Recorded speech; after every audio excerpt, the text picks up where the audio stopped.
তাদেরকে দেখতে আসা আর তার সুবাদে একসাথে এটা করে যাওয়া। তো যাই হোক, বন্ধের দিনে জুম্মাবার আজকে আবার, কাজে আমি বেশি সময় নিব না। আপনি অনেকগুলো কথা বলেছেন। আমি চট্টগ্রামের মেয়ে হিসাবে বলি, চট্টগ্রাম মেডিকেল কলেজ হাসপাতাল আর জেনারেল হাসপাতাল ছাড়া সরকারিভাবে রেলওয়ে হাসপাতাল ছিল, কিন্তু কতটুকু কাজ হয় কিংবা কত ডাক্তার, যন্ত্রপাতি, চিকিৎসা সব কিছু মিলে চট্টগ্রাম মেডিকেল কলেজেরটা আপনারা জানেন, জেনারেল হাসপাতালটা আপনারা জানেন। রোগীর তুলনায় সুযোগ সুবিধাগুলো কি, অপর্যাপ্ত ডাক্তার, নার্স সবগুলিতে খামতি আছে। তো নাই কেন এই কথা বললে উত্তর আমার কাছে, আমি উত্তর আপনাদের কাছে। কারণ আমি তো ডাক্তার না, আমি এই জগৎ থেকেও আসি নাই।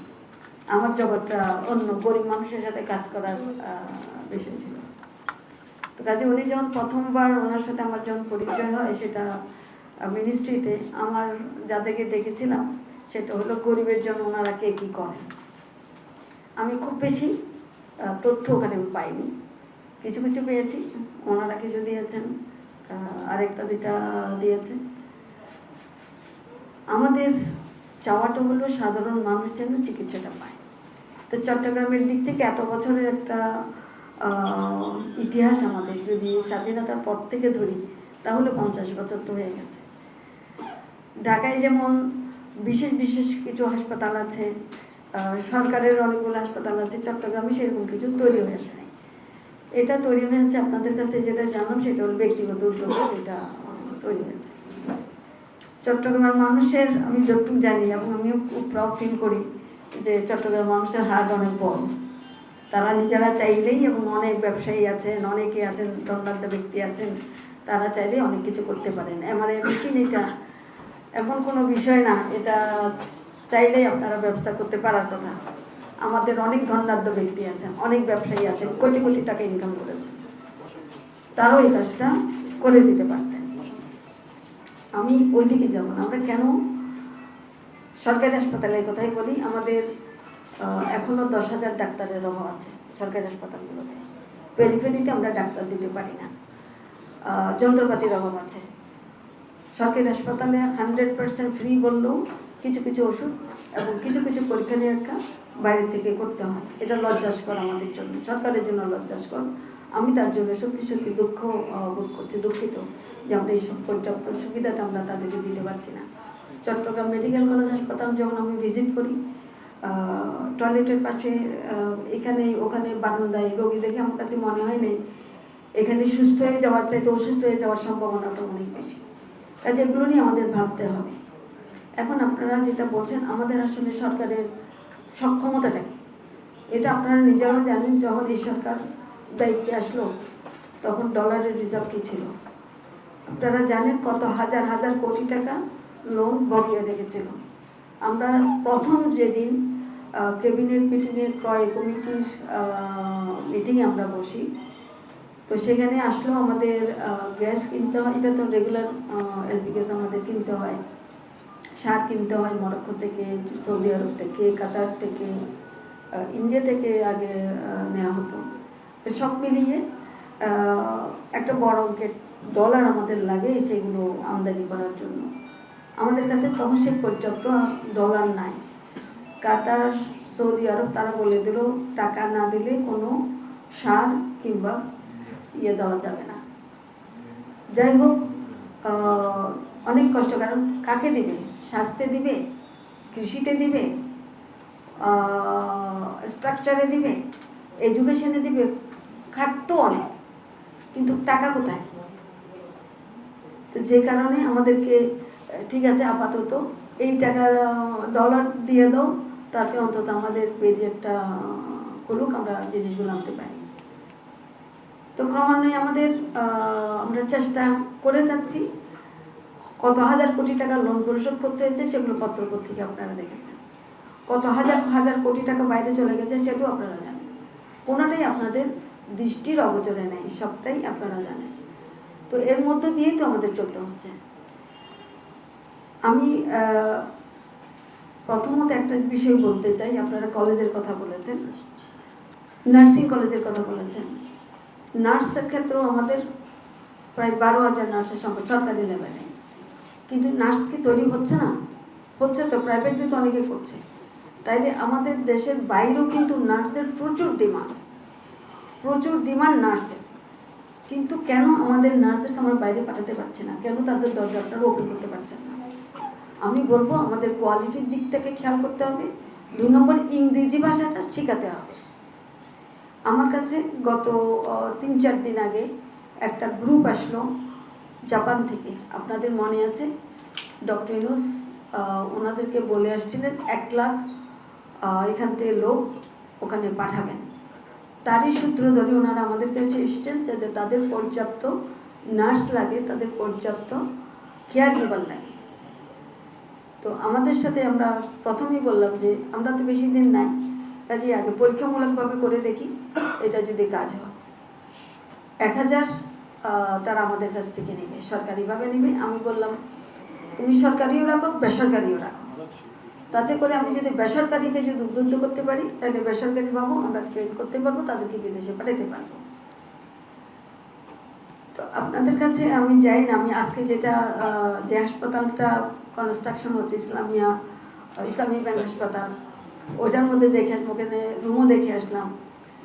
তাদের সাথে শর্ত যেটা হচ্ছে এটা আসা যাওয়া করবে, শিক্ষক তারা জাপান থেকে নিয়ে আসবেন, 1 বছরের কোর্স, এটা আপনারা দেখতে পারেন বিবেচনা করে। 1 বছরের কোর্স, আসা যাওয়ার খরচ, সকালবেলায় আসবেন, বিকালে সন্ধ্যায় চলে যাবে, ওই আসা যাওয়ার খরচটা তারা দিবে। আর আমরা যদি পারি আমরা দিব, সরকার কিংবা বেসরকারি যদি দিতে পারে। 2 নম্বর, 1 বছরের মধ্যে প্রথম 6 মাস ওই বিষয়গুলো নিয়ে ট্রেনিং হবে, কেয়ার গিভারের বিষয়গুলো, টেকনিক্যাল বিষয়গুলো নিয়ে ট্রেনিং হবে। আর ট্রেনিং হবে হলো ভাষাটা, জাপানি ভাষা শিখতে হবে। 6 মাস পরে পরবর্তী 6 মাস সেটা হলো কিছু মূলত ভাষা।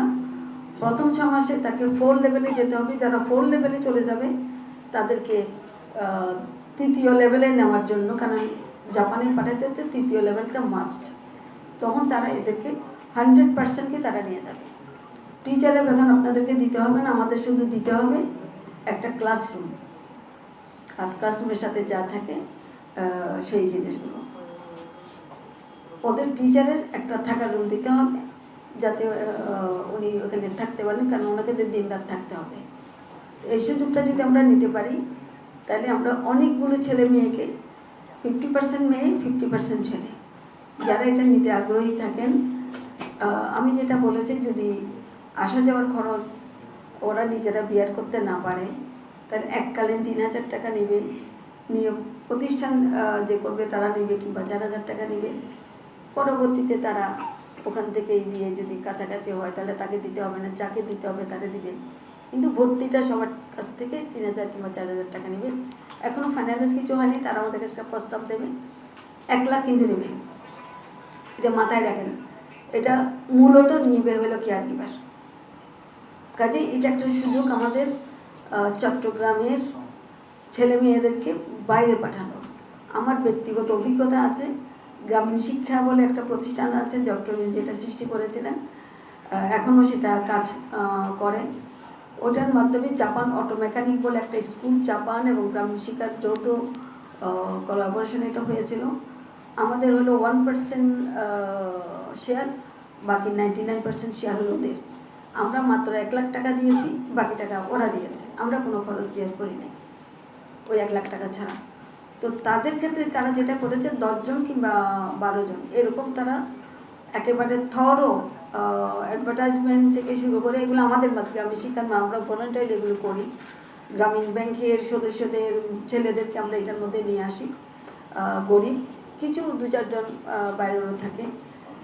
এটা আমরা আমাদের পত্রিকায় কোনো অ্যাডভার্টাইজমেন্ট দিই না, আমরা আমাদের গ্রামীণের যে স্ট্রাকচার আছে, ব্রাঞ্চগুলো আছে, তাদের মাধ্যমে আমরা এটা সবাইকে জানাই।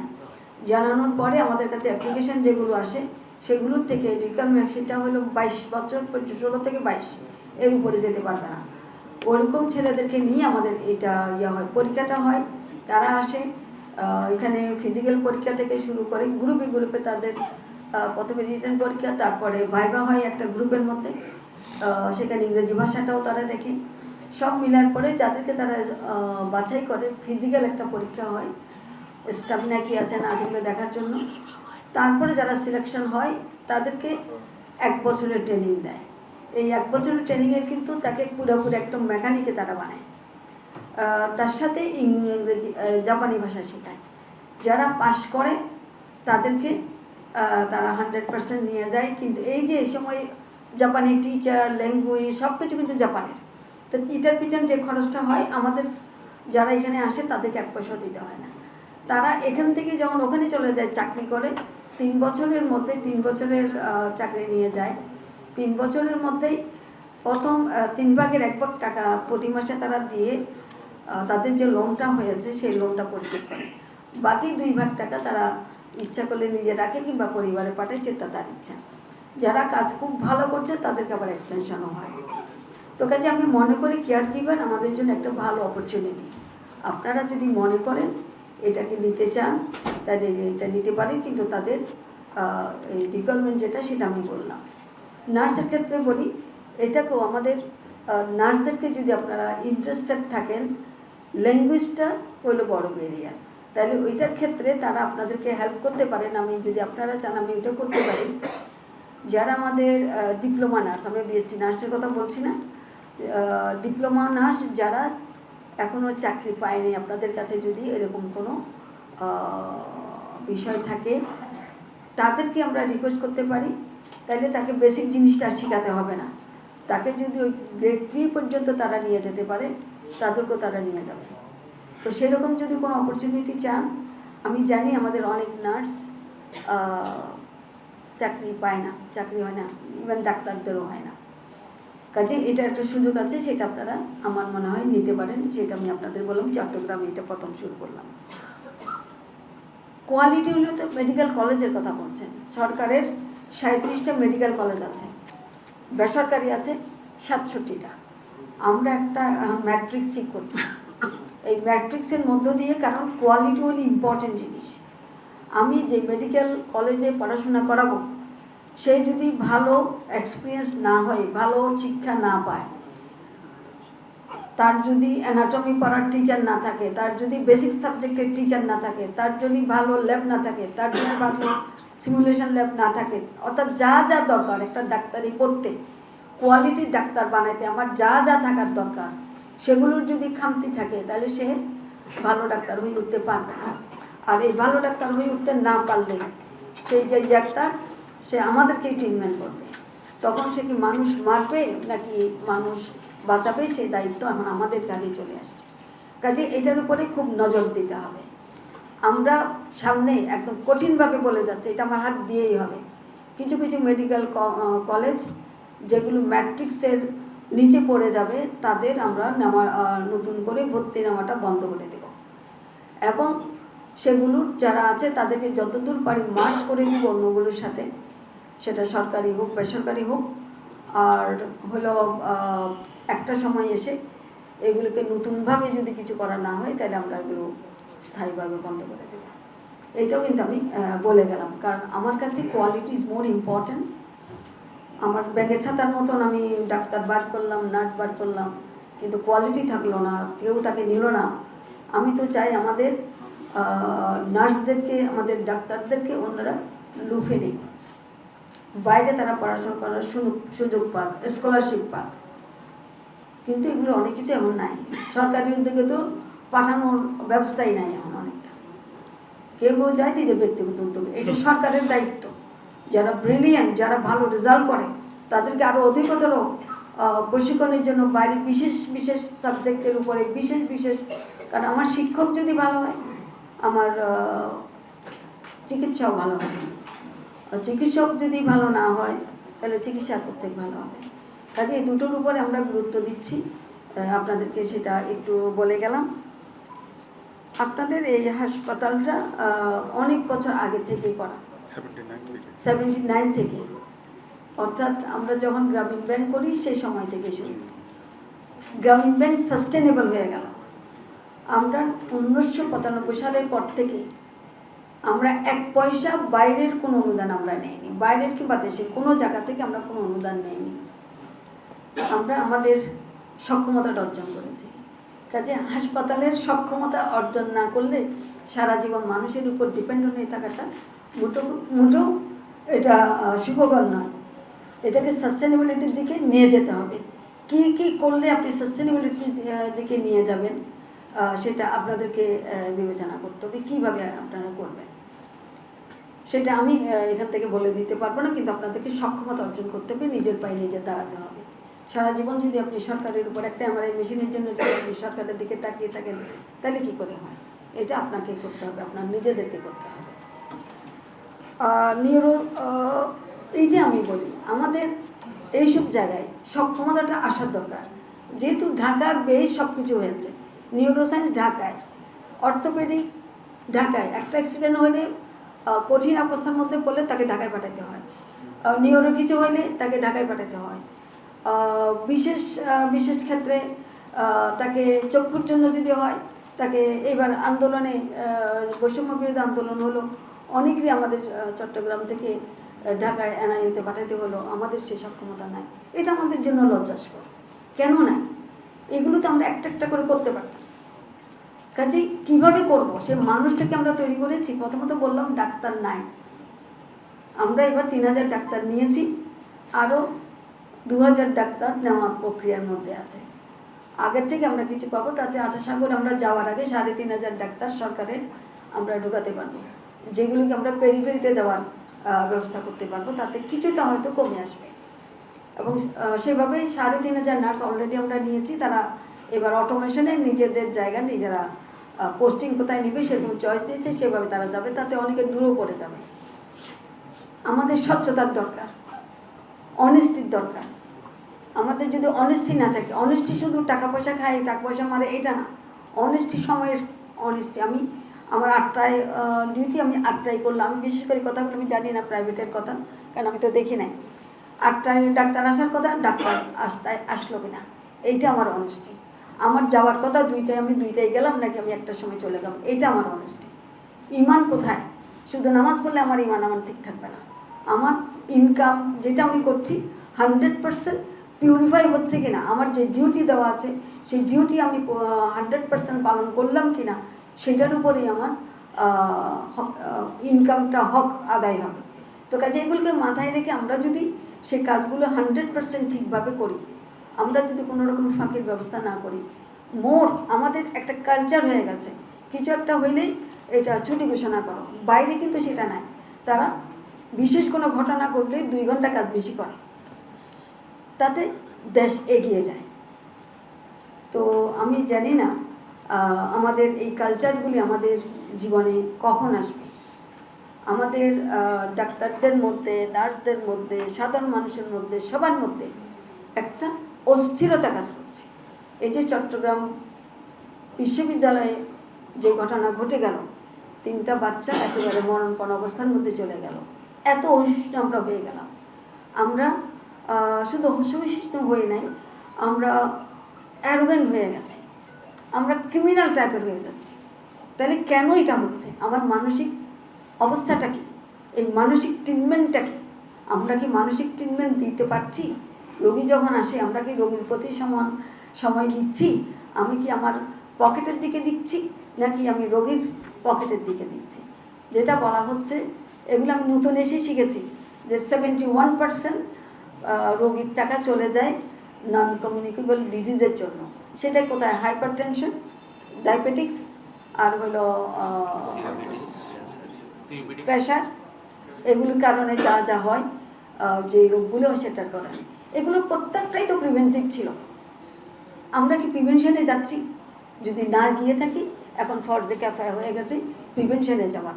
কতজনের জন্য আপনি ডাক্তার দিবেন, কতজনের জন্য আপনি নার্স দিবেন? পুরো বাংলাদেশটাকে হাসপাতাল বানাইলেও আপনি কুলাইতে পারবেন না। তো এই জন্য আমার অনুরোধ থাকবে, প্রথমত নিজেদের সক্ষমতা অর্জনের জন্য যা যা করণীয় সেইগুলি আপনারা করেন। তারপরে সরকারের যতটুকু অ্যাবিলিটি আছে, এই সরকারের অ্যাবিলিটি নিয়েও আপনাদেরকে তো আমি শুরুতেই বললাম, আমাদের তো অনেক লোন এখনও পরিশোধ করে যেতে হচ্ছে। আদানির লোন পরিশোধ করতেই আমাদের হিমশিম খেয়ে যেতে হচ্ছে। আমাদের রেভিনিউ আমরা কমে গেছে। কেন রেভিনিউ কমলো? আমরা অনেকগুলো জিনিসের, যেমন ক্যান্সারের ওষুধের দাম আমরা কমিয়ে দিয়েছি, আমরা রিংয়ের দাম কমিয়ে দিয়েছি, 10 থেকে 50,000 টাকা পর্যন্ত রিংয়ের দাম কমেছে অক্টোবর থেকে, যেটা কার্যকর হবে। আমরা সরকারিভাবে 33টা ওষুধের দাম কমিয়ে দিয়েছি। আমরা ভবিষ্যতে প্রায় 300টা ওষুধের বেসিক ওষুধের দাম আমরা ফিক্স করে দেব, যাতে করে এগুলো নিয়ে সাধারণ মানুষের যে বলা হচ্ছে 71% পকেট মানি চলে যাবে, সেইগুলো যদি না হয়। তো এরকম আমরা আমাদের দিক থেকে ছোট ছোট সংস্কার কিছু করার চেষ্টা করছি, কিন্তু সব জায়গায় যে সহযোগিতা পাচ্ছি তা না। যেমন এখানে মনে হয় বোন মেরুর কোনো ট্রিটমেন্ট হয় কিনা আমি জানি না, ঢাকায় সরকারিভাবে কোথাও হয় না। আমি চেষ্টা করছি ঢাকা মেডিকেলে বোন মেরুর ব্যবস্থাটা করতে, কিন্তু সেখানে এক বিরাট ইতিহাস হয়ে যাচ্ছে। কোঅপারেশন কাকে নিলে কে করবে না, কারে নিলে, এই যে একটা দল, ডাক্তারের আবার দল কি? ডাক্তার তো যেখানেই যাক ডাক্তারের দল নিয়ে এটা বড় একটা সমস্যা। আমি ডাক্তারের কোনো দল বুঝি না, ডাক্তারের কেন দল থাকবে? ডাক্তারের তো দল থাকার কথা না, কেন ডাক্তার দল করবে? আমি জানি না আপনারা দল করেন কিনা, দল করেন আর যাই করেন, ডাক্তারিটা মানবিক, ওইটার সাথে যেন আমরা কোনো কম্প্রোমাইজ না করি।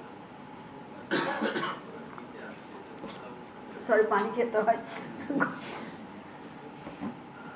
তো যাক, আমার কথা 12টা বাজতে, আমি এখন শেষ করব।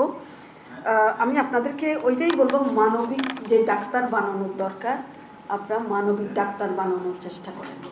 আমাদের ডাক্তাররা এক একজন রোগীকে কতটুকু সময় দেবেন সেটা রোগীর উপর সাথে কথা বলতে হবে। রোগীর সাথে যদি আমরা কথা না বলি, তাহলে রোগী এই যে বাইরে চলে যাওয়ার যে টেন্ডেন্সি, কোভিডের সময় তো আমার রোগী যায়নি, এদেশে তো ছিল, মরে অনেক খুব বেশি, যা মরেছে সেটা যাই হোক, আমাদের অনভিজ্ঞতার কারণে হোক, আল্লাহ হায়াত রাখে নাই বলে হোক, কিন্তু আমাদের ডাক্তাররা আপ্রাণ চেষ্টা করেছে। অনেক ডাক্তার মারা গেছে, নার্স মারা গেছে, টেকনোলজি মারা গেছে, তারা তাদের সম্পূর্ণ দিয়ে চেষ্টা করেছে।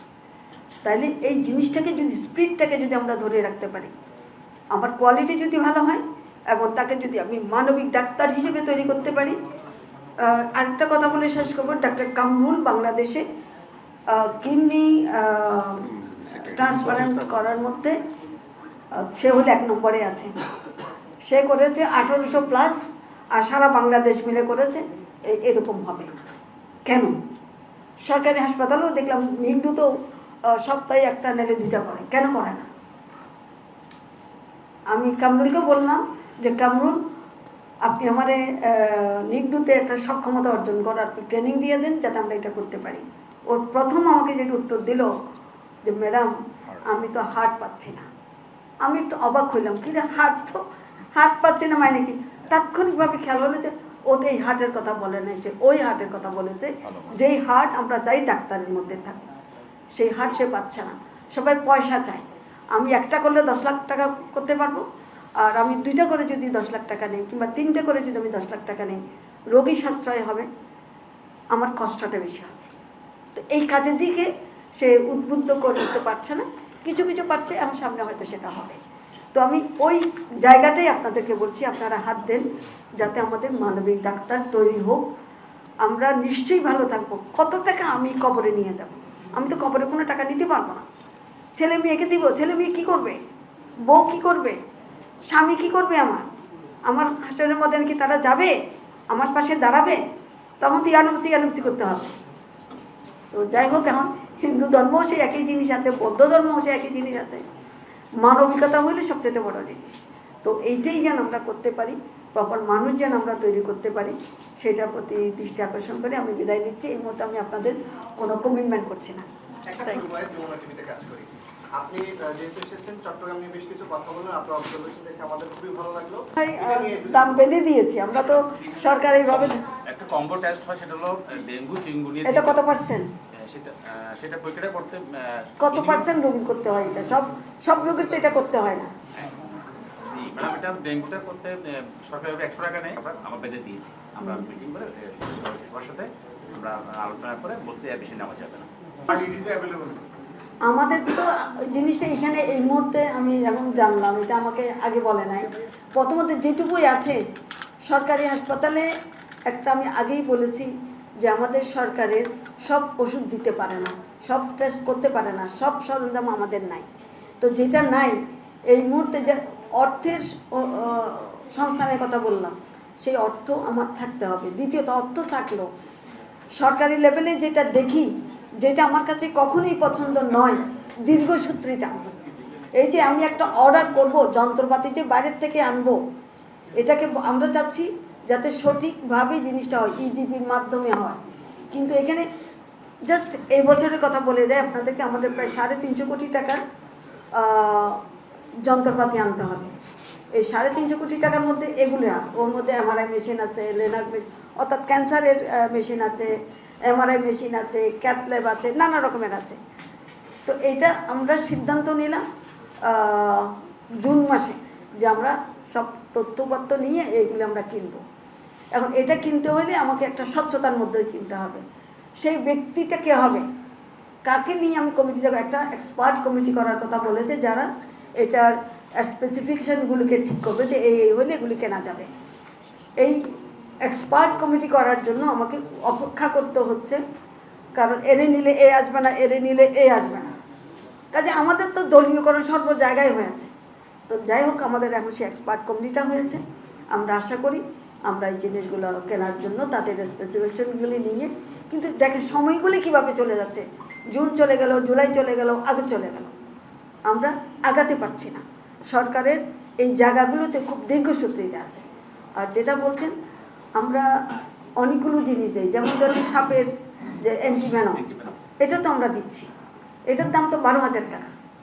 কিন্তু যেগুলো হঠাৎ হঠাৎ করে চলে আসে, আগে থেকে যদি এটা আমরা প্রক্রিয়া না করি, আমি তো তাৎক্ষণিকভাবে আপনাকে কিনে দিতে পারবো না। পারমিশন দেওয়া হয়েছে সরকার থেকে, আমরা দিয়েছি, তাদেরকে দায়িত্ব দিয়ে দিয়েছি। এবং যেহেতু আমরা প্রক্রিয়া করতে পারছি না, তোমরা নিজেরা কিনো, কাজে ওনারা কিনবেন। এখন সব উপজেলায় আমার মনে হয় দিতে পারার কথা। যাই হোক, তাহলে এটা দিতে পারছে, যে নাই একেবারে না, কিন্তু ওর পরে তার কাছে যে টাকা দেওয়া আছে সে টাকা দিয়ে সে কিনতে পারবে।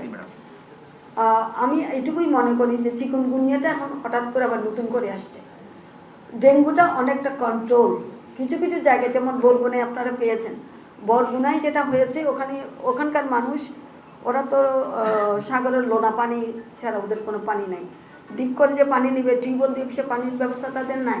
তারা বৃষ্টির পানি ধরে রাখে, বছরের পর বছর বৃষ্টির পানি তো সে যতদিন বৃষ্টি হয় 6 মাসে পানি দিয়ে তার চলে। ওই পানি তো সে ফেলে দেন, ওই পানির মধ্যে তো